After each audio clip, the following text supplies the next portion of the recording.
Well, hello, everybody. Thanks so much for joining us on this, at least in Ontario, what looks to be the beginning of winter. My name is Andy Pushlick. I am a partner in the Toronto office and the practice group lead of the Labour and Employment Group for Toronto.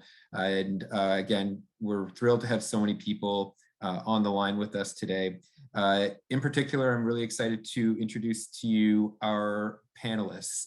Christina Wendell is a partner in our Edmonton office. She's going to be speaking today on discrimination cases that have come up over the pandemic. Ariane Bouchard is a partner in our Montreal office, and Ariane is going to be joining me at the beginning of the presentation talking about those mandatory vaccination cases that you may have read about in the news. And Emily Kroboth is an associate in our Toronto office who is going to cover off some discipline cases. So last month, we covered the US law on mandatory vaccination policies and the evolving situation there. We also talked about what you needed to know about the federal government's policy of COVID-19 vaccination and some tips about managing a hybrid workplace, as we know that many of our clients are still grappling with how to return to office and what the new normal will be. Today, we're going to be focusing specifically on just case law. We've now been at this pandemic, we're soon going to be at it for 2 years, and now that's given enough time for a lot of the speculation to finally have made its way through to an arbitrator or a judge, and we have a bit more guidance on things that we know matter to employers, in particular, mandatory vaccination policies. Back in August, if you remember, Prime Minister Trudeau announced that he had told the clerk of the Privy Council that he wanted an opinion and an assessment of putting a mandatory vaccination policy in place for all of the federal civil service. Since that time, a number of industries, markets have moved, and many companies have instituted these types of policies. And we are now starting to see the early returns on whether those policies are enforceable. You've also obviously read in the news about people who have challenged masking laws or other pandemic restrictions on the basis of human rights. Christina will be able to kind of take you through some of those cases, a lot of which have been in Alberta and British Columbia. And then finally, we have some insight on what employers are disciplining for and the types of conduct that is holding up for severe discipline, whether it be termination or lengthy suspensions, and that will be from Emily. So if we get right to the presentation and we talk about the mandatory vaccination case law so far, I'm going to cover off a few decisions in Ontario and in the federal court at a very high level. And then Ariane is going to talk about a couple cases in Quebec that have not been as widely published. And there are some important guidance there for employers. Bottom line, so far, what we've seen is there's kind of two buckets of these cases. You have the court injunction cases. And the important thing to know about those is those decisions that have come from the Ontario Superior Courts and the Federal Court of Canada, those are not pronouncing on whether or not the policy is enforceable. What those are decisions that are being rendered about whether or not the application of a policy should be put in abeyance, whether we should put a pause on things. And so while those cases don't deal with the merits, there's still some important learnings for employers. And so we thought it's important to highlight them. The next bucket of cases are the labor arbitration cases. To this point, we're not aware of any non-union cases that have made it to a court where it's pronounced on the merits of an enforceability of an employer vaccination policy. So these are unionized employers. And so you may say, well, I'm not a unionized employer. Does this really apply to you? It doesn't necessarily apply to your workplace, but there's, again, some really important teachings from what the arbitrators have said in considering whether or not the policies are enforceable. And you can kind of take some guidance and some idea of how a judge may also view the situation. So if we go to the next slide and we consider what those court injunction cases are all about, we have three decisions.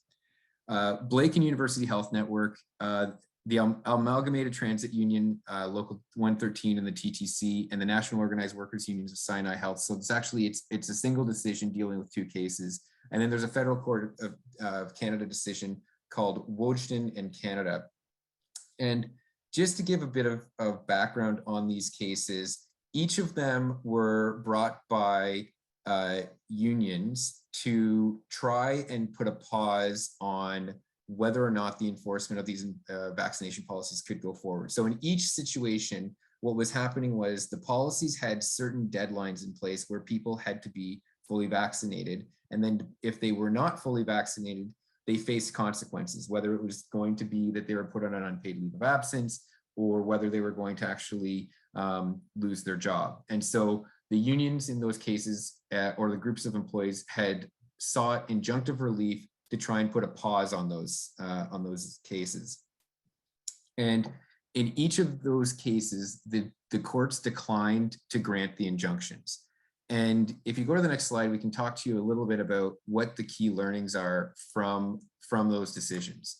And when the judges examined what the legal principles were at issue, the main way that the judges decided that the injunctions would not go forward was that the unionized plaintiffs did not have standing to pursue the matter in the courts. And the reason why is we as a judicial system have decided that through our labor laws, where there's a collective agreement issue, generally speaking, those should be dealt with by the grievance arbitration process. So in front of labor arbitrators. There is something called a court's inherent jurisdiction where a court can just step in and fill a gap. But in all of those cases, the judges said that this was not one of those situations which warranted a court granting or exercising their inherent jurisdiction. The other points that did come out is in a couple cases, the judges did go through the test for granting an injunction. And an injunction, like I said, is to keep the status quo. And what there's effectively 3 steps. The first is there a serious question to be tried? The second is there going to be irreparable harm? Is there something that if we don't stop this right now, then if whatever the action is goes forward, we cannot fix the harm. It's not something that we can fix by just paying money. So safety, for instance, if someone dies, we can't fix that through the judicial system. So was there proof of irreparable harm?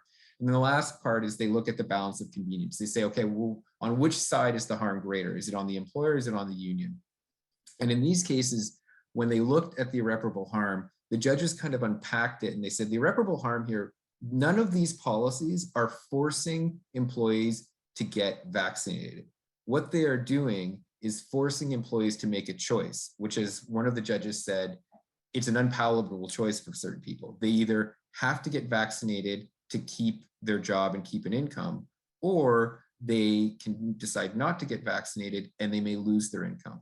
So that was not necessarily something that rose to the level of irreparable harm. And the final kind of point about it in terms of the key takeaways in the federal court decision, that Wholesale case, that was a case where you had a big group of employees who were challenging the Prime Minister's new policy about mandatory vaccinations. And that policy, like I said, it was announced that they were going to do it in August. The policy came out, I think, in around, if I remember correctly, late September, October. These employees did not move for injunctive relief until mid-November.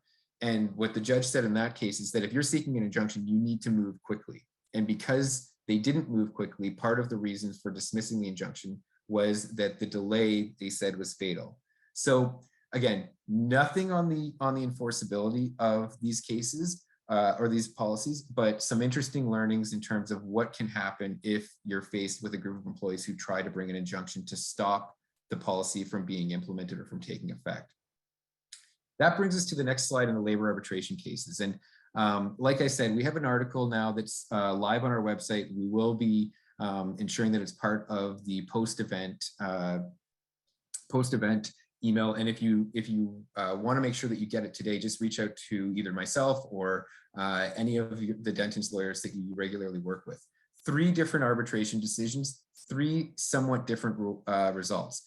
The very first arbitration case that dealt with the issue of mandatory vaccinations was this Paragon protection case involving a group of security officers.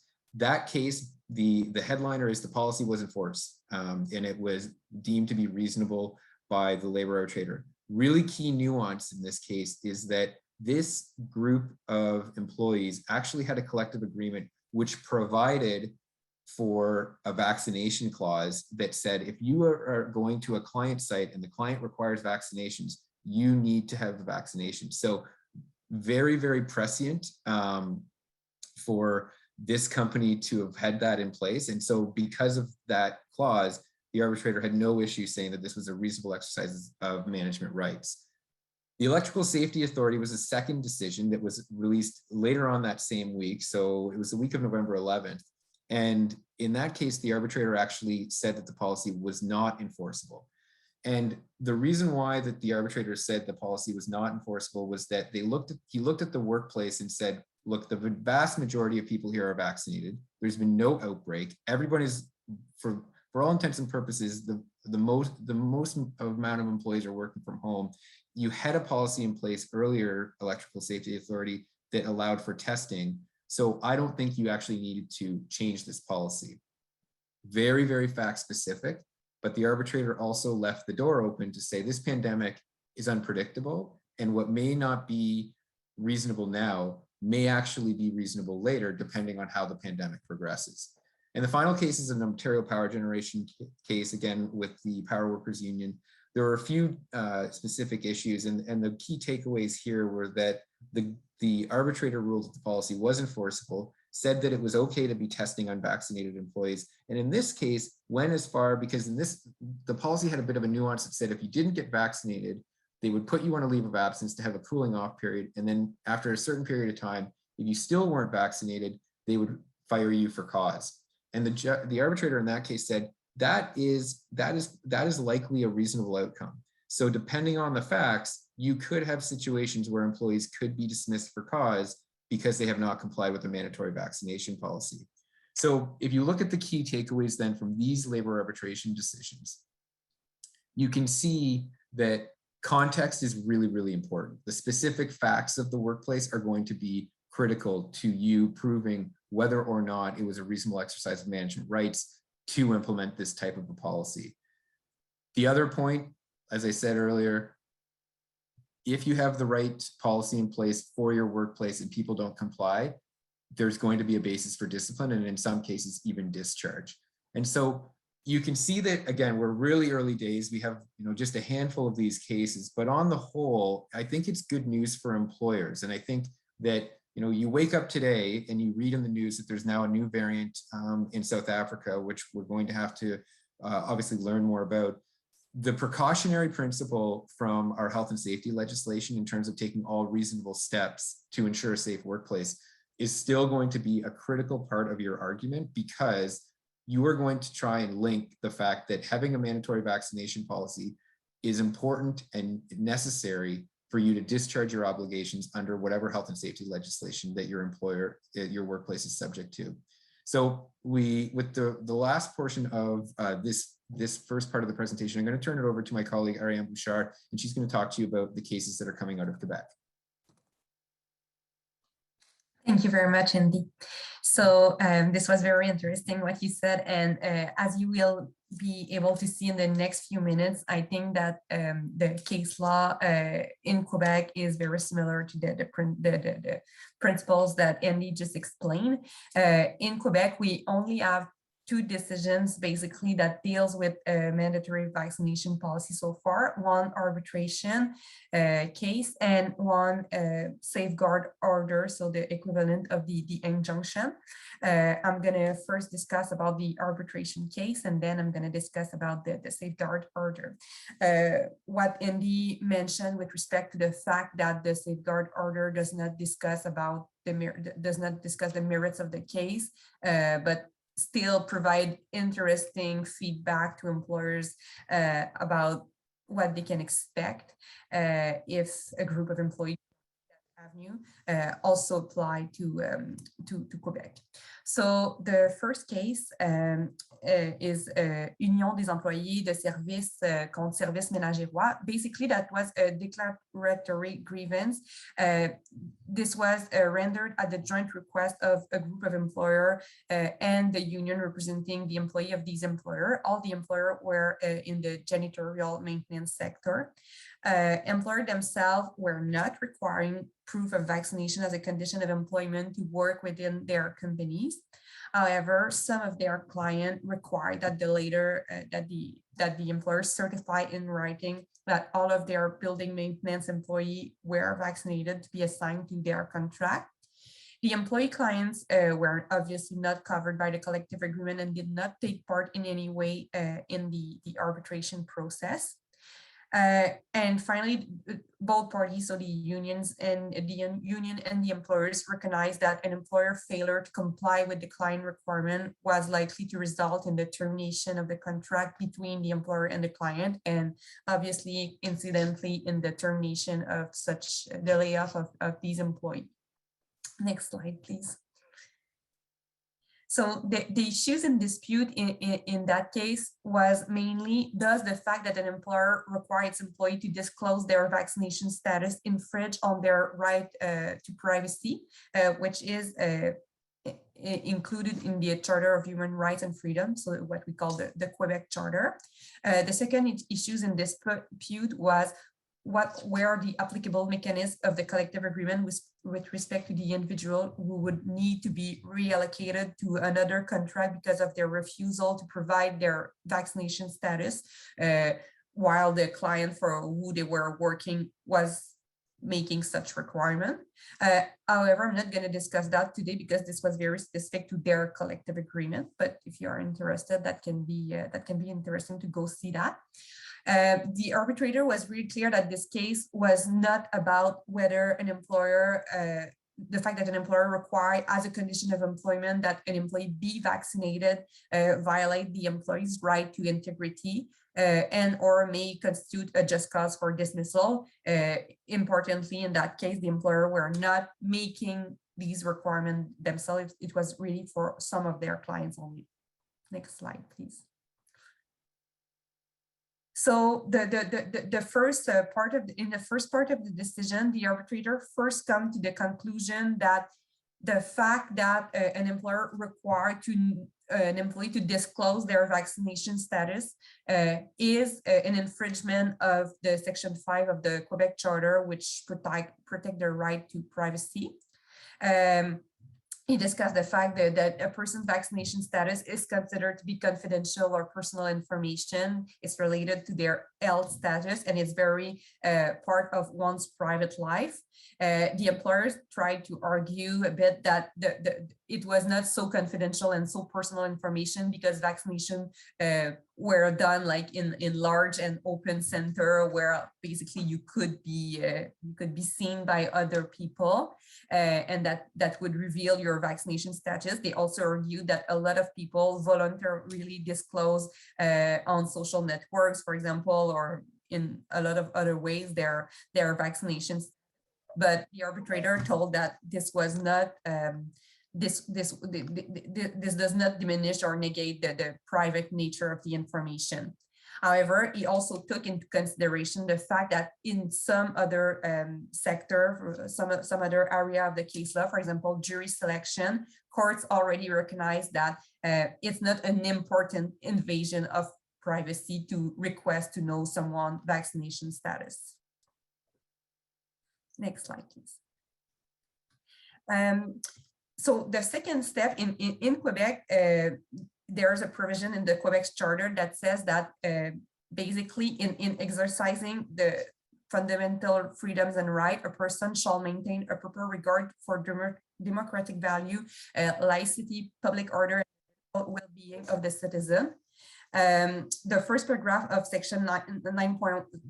This section basically recognizes that fundamental rights, including the right to privacy and any other fundamental right in the charter, are not absolute. And the first, one thing that is also important is that the first paragraph of the section 9.1 is independent from the second paragraph. So the way to limit the right is not only by a statute, by law, it's independent. It can be limited on its own as well. It always have to be exercised in a reasonable way. Next slide, please. So what section 9.1 requires, that it involves arbitrator when they are faced about with a violation of a right. So it required the employer to the arbitrator, sorry, to reconcile the asserted charter right with opposing rights, values, and arms that other party can have. The right must not overshadow the rights of other stakeholders. It is up to the person who wants to assert a right. So in that case, the employee is represented by their union to demonstrate that the protection of that right is called for in light of Section 9.1. And however, although that no right is absolute, the arbitrator also recognized that the case law says that some rights are more important than other, and as such, the arbitrator must take into consideration the hierarchy of the right in the balancing exercise. So the in the charter are more important than the other right, but they are not absolute. Next slide. So the factual element that were considered by the arbitrator in the balancing exercise here is, for example, the first thing is that both parties recognize that there is a current scientific consensus that non-vaccinated individuals who get COVID-19 are both more sick and more contagious than the vaccinated people. Also, both parties recognize that the employer have an obligation to protect the health and safety of the worker, and as well the fact that it was recognized that the health and safety legislation recognized the precautionary principle that Andy just discussed in his presentation, and as well the arbitrator took into consideration the sector of employment and the nature of the duty of the affected employee, the fact that it was very essential work.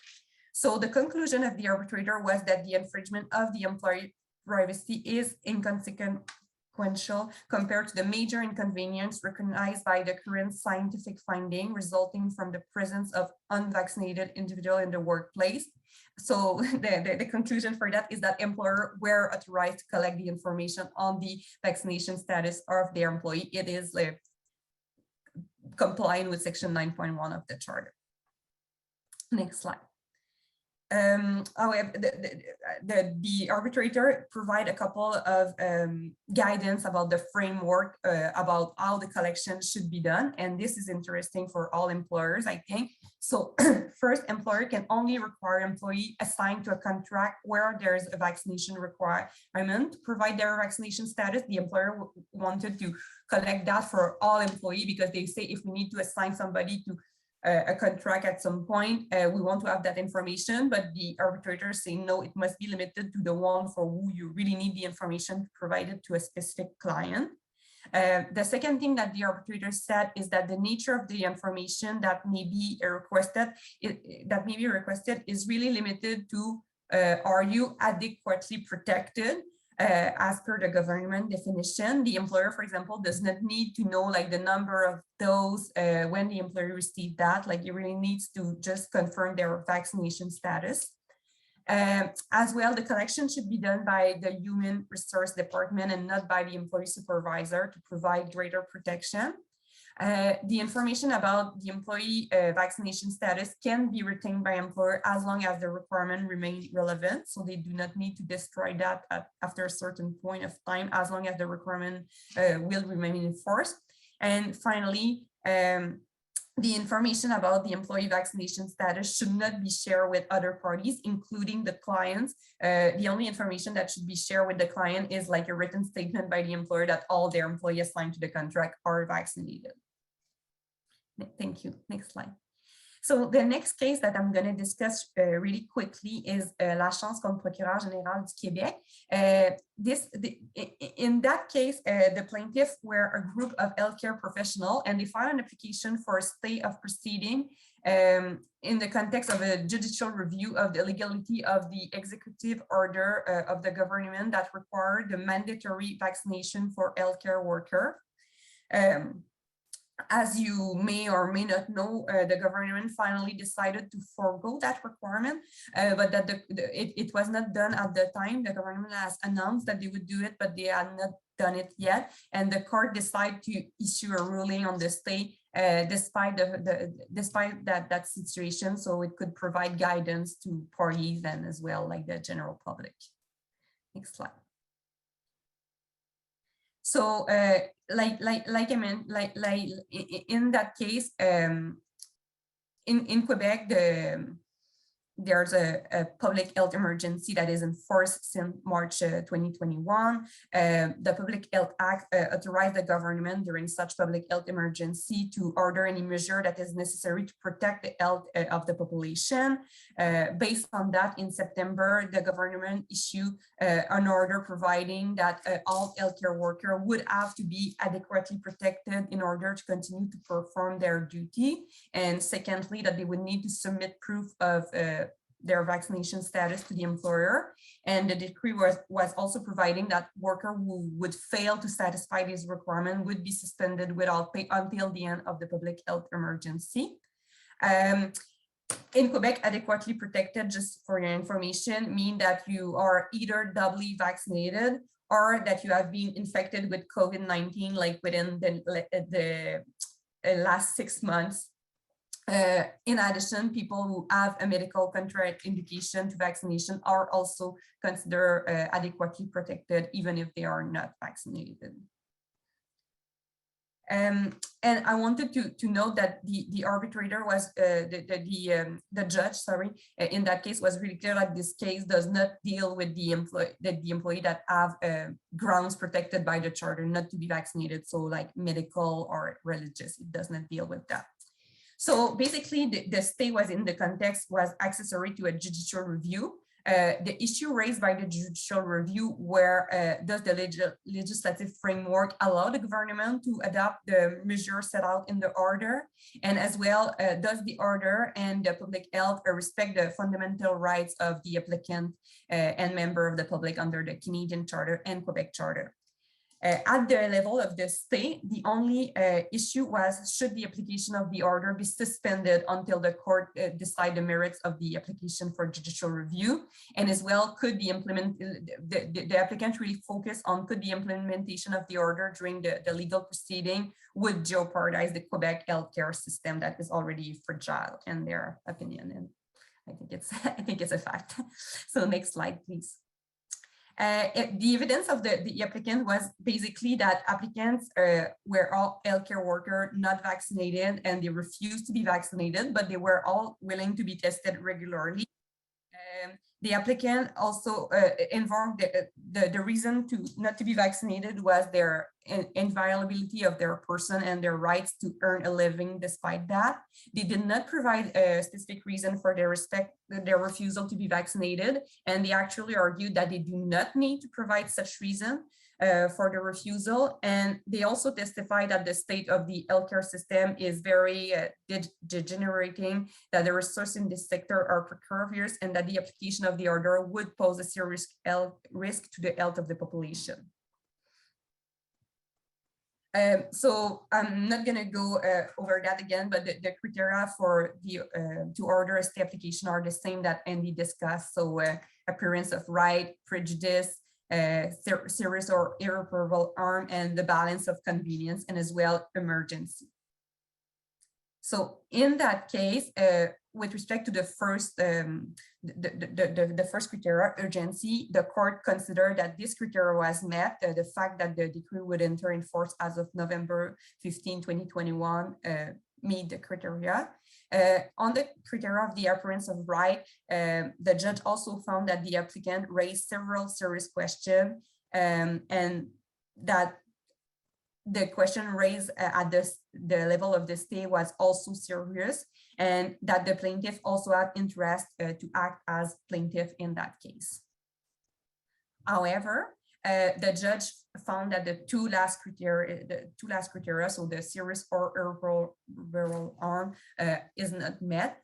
First, like Andy discussed as well, he considered the fact that in that case, nobody will be physically forced like to be vaccinated. The only consequence would be suspension and loss of pay. So the judge said that it was not irreparable harm because the court could order monetary restitution if it grants the judicial review at the later step. And as well, when it comes to the collective harms, like the fact that the healthcare system would be jeopardized, the judge found that nothing in the plaintiff evidence was sufficiently specific and detailed to establish the likelihood of that serious harm. So because of that, the criteria was not met. And with respect to the balance of inconvenience, the judge also found that it favored the government and the application of the decree during the proceeding, based on the fact that considering the scientific evidence that was presented by the government with respect to the fact that, like we mentioned earlier, non-vaccinated people are much more sicker and much more contagious than vaccinated people. He decided that in light of that, the applicants have failed to demonstrate that the public interest would be better served by the issuance of the stay order. So because of that, he rejected the stay. So these are the case for Quebec. I'm gonna let my colleague Christina present the discrimination case. Thank you. Thanks, Ariane. So I'm going to be talking about some of the human rights cases coming out of the Human Rights Commissions and Tribunals in BC and Alberta, particularly with respect to cases of discrimination. And so as you can imagine, human rights commissions, tribunals lately are incredibly busy. So both Alberta and BC's have released a number of screening or preliminary decisions in cases where they might not otherwise issue those. But really to provide some guidance. I think something that's become clear is there's a lot of misconception about what human rights commissions and tribunals do and don't do, and what discrimination is and is not. Now, really, the human rights commissions, they deal with cases of discrimination. And so what that is, that's when you have differential treatment of an individual that's based on a protected ground under the human rights law. So it's not any discrimination, it has to be tied to a protected ground. Now the grounds will vary from one province or territory to the next. There's some that are consistent throughout. So things like disability and age and race are protected in all of the jurisdictions, but then there's some variations here and there. So for instance, criminal convictions is one that pops up in a few jurisdictions. Political belief, you'll see discussed in one of the cases from BC, is not consistent throughout Canada. So with respect to COVID-19, generally there's a handful of those protected grounds that we're looking at, and disability obviously is the main one, physical and mental. You also see religion and creed come up, especially lately with respect to claims for exemptions from the mask mandates and the vaccination policies. Family status came up especially in the early days when schools and daycares were closed and people needed some accommodations to deal with those issues. And then political belief, like I said, you see come up again as one of those claims for exemptions in the mandates. Now, what commissions and tribunals don't do, they don't decide questions about violations of someone's personal opinion, personal choice. Those are not protected grounds. So those are not items that will or that can form the basis of a human rights complaint. Same with the privacy rights, things like bodily integrity. You see those issues raised in human rights complaints quite often, but those are not within the human rights jurisdiction. And then charter breaches as well. You see a lot of people often refer to claims that their charter rights have been breached by virtue of these policies. Those are not issues that a human rights tribunal or commission will deal with. Starting with the next slide, I'm just going to get into some of the cases. So starting with this one, and you'll see it's a very generic case name. So this was a screening decision from the BC Human Rights Tribunal about mask mandates. So the respondents had not been notified, they hadn't submitted a response. So this was just solely the tribunal looking to see, okay, we've got this complaint. Is this something that we're going to allow to proceed? And normally those decisions aren't reported or made public. They're made by way of a letter going to the complainant. But because of the volume of similar complaints and the desire to get some guidance, this was actually as a reported decision. And so the parties were made anonymous so as to protect their privacy. And so when you're looking at a human rights complaint, there's really two ways that a respondent can succeed in defending that. The first is to show that there actually was no discrimination. So either the complainant doesn't have a disability or whatever the protected ground is, they haven't established that. Or there hasn't been an adverse impact, or there hasn't been a connection because of it. So that's the 3 points for a complainant's prima facie case. So that's the starting point. Now, once that's been established, then it's on the respondent to prove the defense. And that's usually done by way of what's called the Mayoran 3-step test, which is basically to show that the limitations are justified. And you'll see, I think most of the cases were decided on that basis, that there were limitations. They accepted that there were limitations, but that they were justified. This one's a mass case. There's a few mass cases, just probably because of the amount of time that these cases take to work through, and the vaccine mandates are a little more recent. But at the end, there is one case that one of the screening cases that BC issued on the vaccine mandate. I haven't seen any reported decisions from the Alberta Human Rights Tribunal yet about vaccine cases. So starting with the facts in this one. So we had a complainant who had been contracted to do some work at a facility. He arrived at the facility. The facility had a mask mandate in place. So the manager told him that he had to wear a face mask.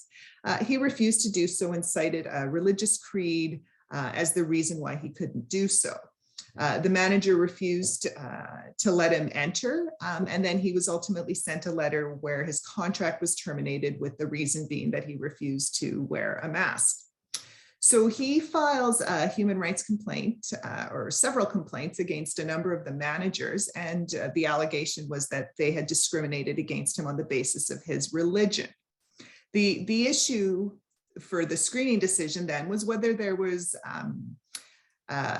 facts alleged in the complaints, which if proven could be a contravention of the human rights legislation. So they're not looking to prove the facts or allege the fact, or prove the facts or establish the facts. Just is there enough in here that will actually substantiate a complaint? So if we look at the next slide. Thank you. So in this case, the tribunal reviewed it and did not accept the complaints against the managers for filing. And the reasons for doing that was really on that first part. So the complainant hadn't been able to establish the prima facie case. So he'd set out a number of facts talking about claiming religion, but ultimately the facts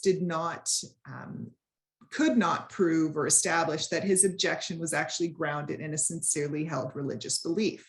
Instead, the facts showed that what his objection was based on was that his own personal opinion that wearing a mask did not actually stop the transmission of COVID. So the tribunal provides some guidance about what needs to be included in cases like this for them to move forward. So those complaints have to include facts that show or support that the complainant has a religious belief, that the conduct had an adverse impact on the complainant regarding employment, in this case was an employment claim, and that the religious belief was a factor in the adverse impact.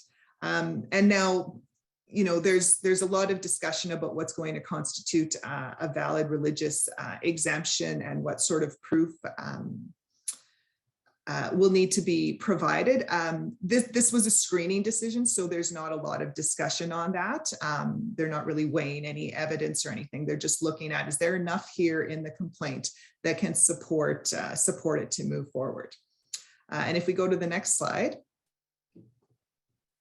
In this case, it's interesting because it wasn't even clear at the outset whether the complainant was even an employee. So you'll recall he filed the complaint on the basis of employment discrimination, but it wasn't even clear that he was an employee. The tribunal actually assumed that he was, so the case wasn't decided on that basis. And it really looked at the religious beliefs or practices. And the tribunal noted that those are protected, and that protection is triggered when someone shows they have a sincerely held belief that the belief or practice has a connection with religion, and the wording they used in the case is experientially religious in nature. So while the complaint did include comments such as allegations that to cover up our face arbitrarily dishonors God, or that the mask requirement infringed on his God-given ability to breathe, he didn't believe that mask wearing was effective, and so he could not live in that lie. If you move to the next slide, you'll see that the tribunal didn't find that those were enough to prove that his objection was experientially religious in nature. Ultimately, he hadn't provided any facts to support the finding that wearing a mask was prohibited by any particular religion.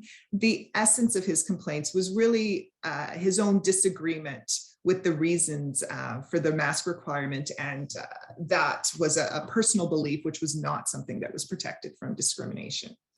So in that case, the tribunal did not allow those complaints to proceed. If we move to the next case, so moving on to Alberta. So in August of this year, the previous case was issued in April. So this was in August. The Alberta Human Rights Tribunal issued, or the commission, released 2 decisions regarding mask mandates. Now, both of them are in the retail context, but they do provide some guidance and some comments that are of assistance to the employment context. The facts are essentially the same in both cases. You have a complaint. In this case, this was People's Jewelers, so it was a retail jewelry store with a mask mandate. The complainant had a disability that he claimed prevented him from wearing a face mask. He went to the store. He wasn't wearing a mask. He was told he couldn't enter without it because of their policy. He explained he was exempt for health reasons. The employees refused to let him enter. They offered him a number of alternatives instead. They had telephone, online shopping available, free delivery, curbside pickup. He objected to those and ultimately was told to leave the store, and did. Now, the respondent, for the purposes of this decision, accepted that he did have a disability that prevented him from wearing a face mask. So this case, it went on the basis that there was a prima facie case of discrimination. The respondent also acknowledged that at the time there wasn't a public health requirement in place requiring individuals to wear masks. So that was before the provincial mask mandate. If we turn to the next slide.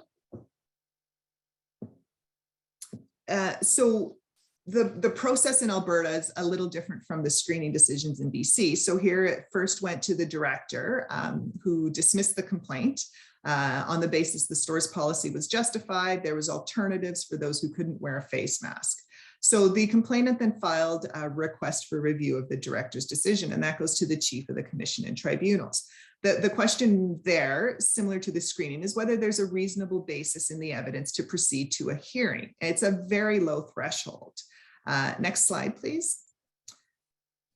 In spite of how low the threshold was, the chief upheld the director's decision. So it found that, yes, the store's policy did have an adverse effect on people with disabilities.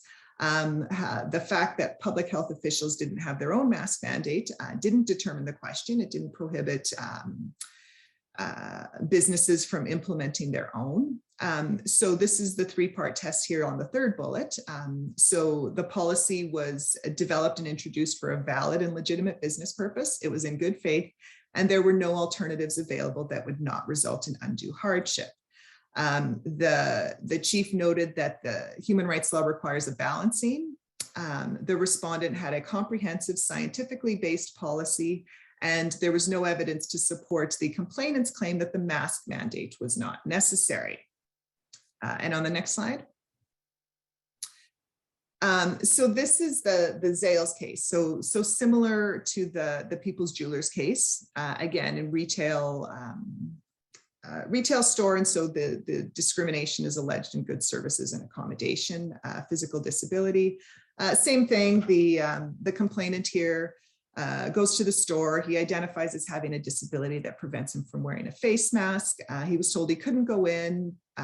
He explained he was exempt. They offered him, in this case, they offered him a face shield instead as an alternative. He refused. This one is a bit different. There was more of an altercation. The police were called and he was removed from the store. For those of you who are interested, you can Google it and we'll find the video of him being carried out of the store when he was on his knees because he refused to walk out. So it made the news at the time. He argued in the complaint that the face shield wasn't a reasonable accommodation, and his basis for that was that it didn't offer protection, but it was also stigmatizing, and it would identify him as someone who had a disability, and thus he would be humiliated walking around Costco with a face shield. He also raised the fact that the provincial municipal requirements that were in place at the time did allow for exemptions. And so that made Costco's policy contrary to law. Next slide, please. The respondent argued its policy was reasonable and justifiable. It also raised the alternative accommodations that were available. So in addition to the face shield, of course, he could have shopped online. There was home delivery and pickup options available. The argument being that allowing people to shop without a mask would be undue hardship. They argued that the private businesses were entitled to institute mask and other safety policies, even if they went above what the government regulations were. They addressed the question of whether face shields were effective. They recognized that while they were not as effective as masks, they did remain an alternative for someone who could not wear a mask and did provide some protection. There was also no evidence or no information as to even suggest that the complainant couldn't wear a face shield. The respondent also claimed that the complaint was frivolous and vexatious, brought in bad faith, and they relied on certain excerpts from his social media and online posts, as you can well imagine the content of those. Next slide, please. So that again followed a similar process. The director had dismissed the complaint. The complainant filed a request for review to the chief, arguing, the crux of his argument was that you can't deny access to someone who can't wear a mask because of a disability, and you really have to allow them unrestricted entry or else it's not reasonable accommodation. Ultimately, the chief upheld the director's decision, disagreed with the complainant. It found the policy did have an adverse effect. There was nothing to substantiate his claims that the face shield requirement or option was a bad faith move to single people out. The fact that there were provincial and municipal health regulations in place, but neither of those actually allowed him to just enter the store unmasked, and nor did they prevent the store from having its own policy. Even if he was correct that face shields were not appropriate, that didn't mean he was allowed to just enter without a mask. And it was also not clear why he couldn't do the shopping online or by phone.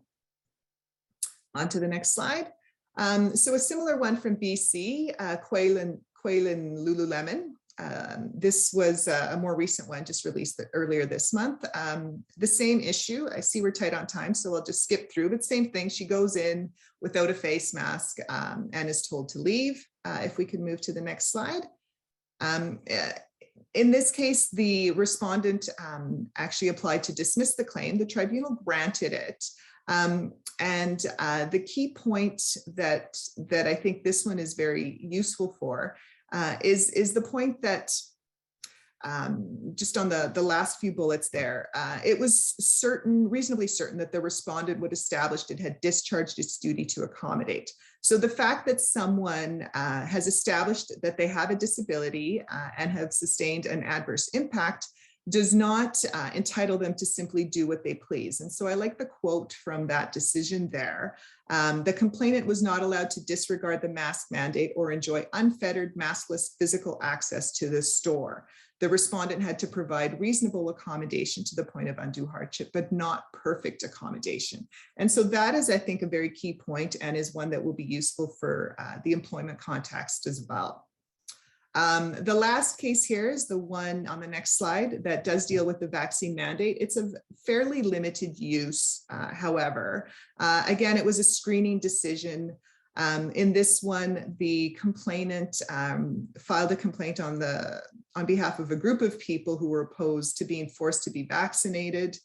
The allegation was on the grounds of political belief and in relation to employment. In BC, political belief can only be raised as a protected ground in employment. The tribunal does discuss a bit about what political belief would be.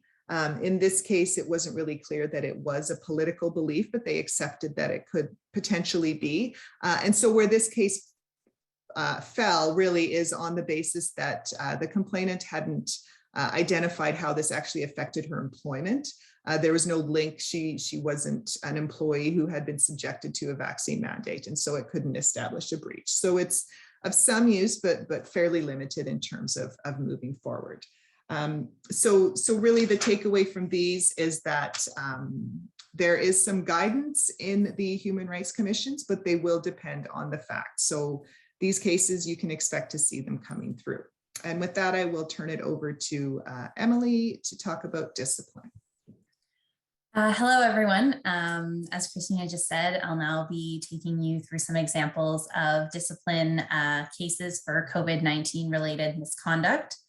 So as we all know, it's been an uncertain time, and one of the most common questions we've received from our clients is, how can we properly enforce COVID-19 workplace protocols, and what can we do to discipline those who breach protocols?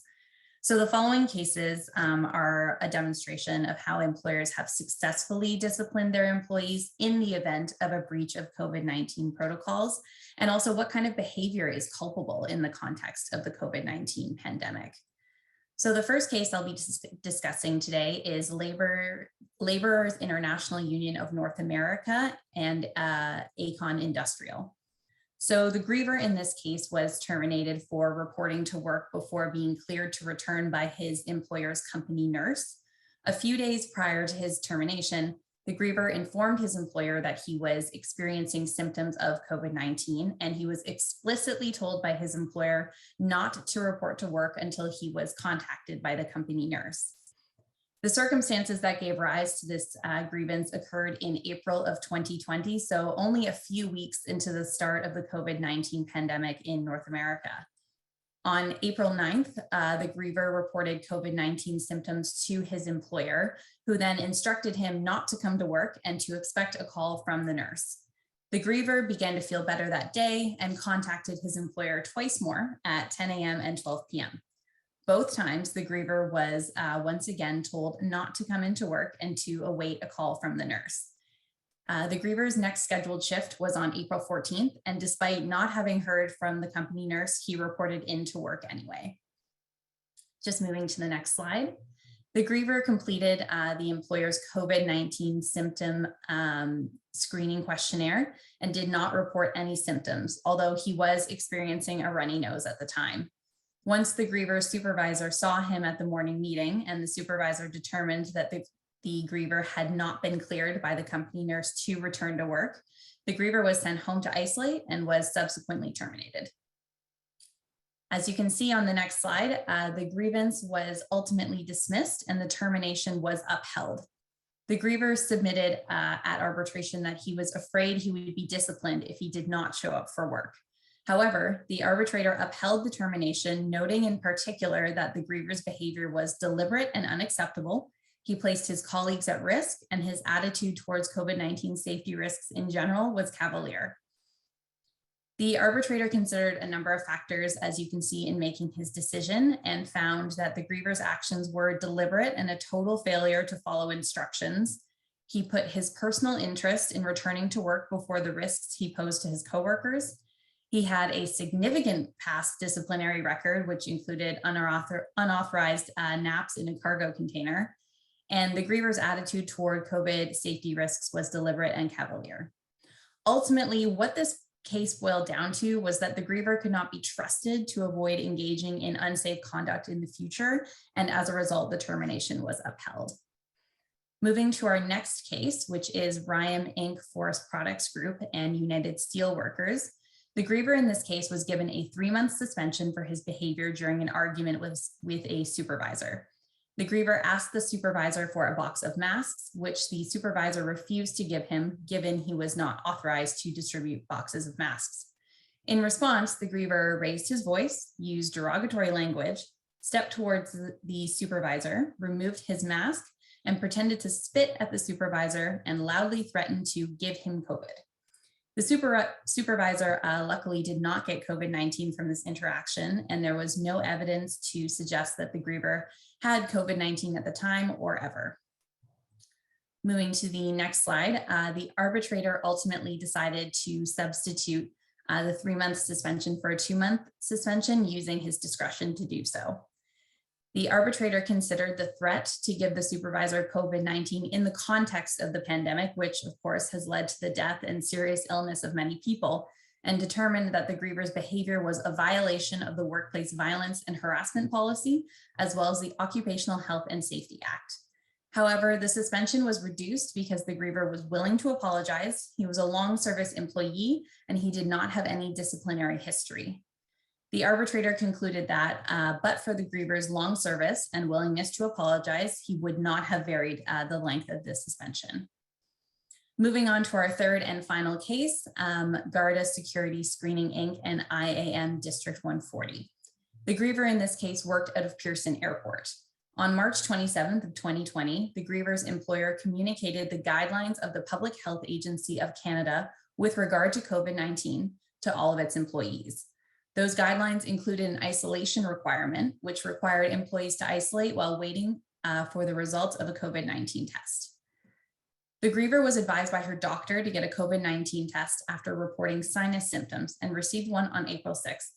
That same day, she went into work because she was feeling better and did not advise her employer about the COVID-19 test. She did not attend work on the 7th or 8th of April while awaiting the results. Her results came back positive on April 12th, and following an investigation, the employer decided to terminate her. She argued at arbitration that she was not aware of the requirements to self-isolate following a test. Moving on to the next slide, you can see that the arbitrator ultimately upheld the termination and the grievance was dismissed. The decision was based on a number of factors. First of all, COVID-19 was the #1 news item at the time, making it much less plausible that the griever did not know that she had to isolate. The griever's doctor sent her to get the test, as she put her colleagues and the general population flying in and out of Pearson Airport at risk, and her behavior violated employer and public health guidelines. And importantly, she did not show remorse or concern about the potential consequences of returning to work. Ultimately, given the notoriety of the COVID-19 situation and the wall-to-wall reporting, the griever's excuse that she did not know to isolate or understand the consequences of her actions was not accepted. And to really quickly sum up these examples, it's safe to say that arbitrators are taking COVID-19 violations seriously and are respecting employers' decisions regarding discipline in response to these violations. Typical considerations will continue to apply, including length of service and disciplinary records, but it's clear that COVID-19 is an exceptional factor and violations regarding the safety of the workplace during the pandemic will not be treated lightly. So thank you for your attention. That concludes my portion of the webinar, and I'll now pass it back to Andy. Great, thanks. Thanks so much, Emily. And thanks to all of our speakers who were able to get through a lot of material in this hour. We were able to get through a few of the questions in the Q&A function, but we are up to 1 o'clock. So we want to thank everybody for attending. This is the last installment of our series for 2021. We're going to be taking a break over the holidays, and we'll be back to you in January with some updated content.